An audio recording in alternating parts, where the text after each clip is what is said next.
Roadhouse. I'll be the first to admit that when I saw they were remaking the Patrick Swayze movie from Family Guy with Mysterio, I really wasn't that interested. But then I saw them filming for the movie at a UFC event. And then I was intrigued, just that's an extra level of detail that a lot of movies don't care to do when making a sports movie. And then I saw who was co-starring Jake Gyllenhaal.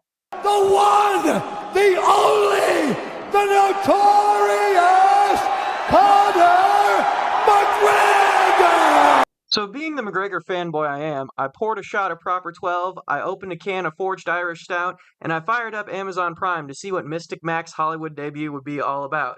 And I have to say, I wasn't disappointed. Now, I'm not going to just sit here and regurgitate the plot to you because I really want you to go out and watch this movie for yourself. I think it's a lot of fun, but I will give you a little bit of what I liked and didn't like about it. Now, before I get into why I enjoyed this movie, I should really point out the glaring weakness that this movie has, and that's really dialogue. It's not great. Conor McGregor's acting debut is closer to Space Jam than it is 8 Mile, but I don't know how much of that is on him or if it's just the direction because everyone else surrounding him really wasn't that great.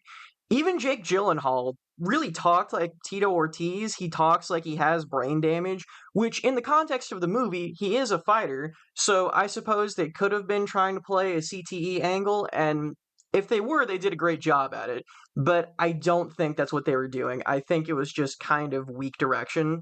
There's also some one-liners in this movie that would even make Kevin Feige cringe. The one that stands out to me is during a fight, Jake Gyllenhaal gets knocked into a piano and he says, I think this piano is out of tune. And Conor McGregor said, sounds fine to me, which just really took me out of the intense fight scene that was going on. And this one might be more of a personal thing than anything, but I found it very odd that they completely altered Connor's tattoos. I'm not sure how they did it, whether they CGI'd new tattoos on him or it was just really good makeup, but however they did it, I thought looked good. Like the tattoos looked very real, but it was just kind of curious to me as to why they altered his tattoos because I feel like most of his actual tattoos still work pretty well in the context of his character.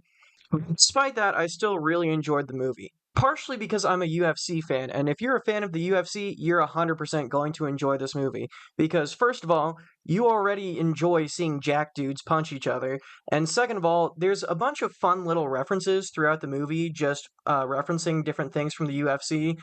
First one that comes to mind is Connor refers to Jake Gyllenhaal as the notorious Elwood Dalton, and my personal favorite Easter egg was I got a tip for you.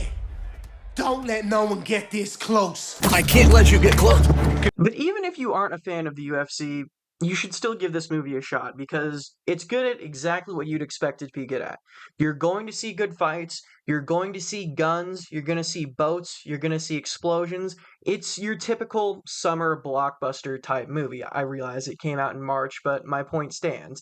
It's good at exactly what you expect it to be good at. And my favorite movie of all time is Top Gun Maverick. And one of the things that I loved about Top Gun Maverick was its ability to take a movie from the 80s and make a sequel that's still modernized but still has that 80s action movie charm. And I feel like that's something that Roadhouse does really well. It's a modern movie, but it still kind of has the essence of an old school 80s action movie. And there's a reason that to this day, we still go back to movies like Top Gun and The Karate Kid and Rocky because there's just a certain charm to it. And I feel like even though the script and dialogue is kind of weak, Roadhouse definitely has that charm and is definitely worth the watch to any action movie fan. Roadhouse.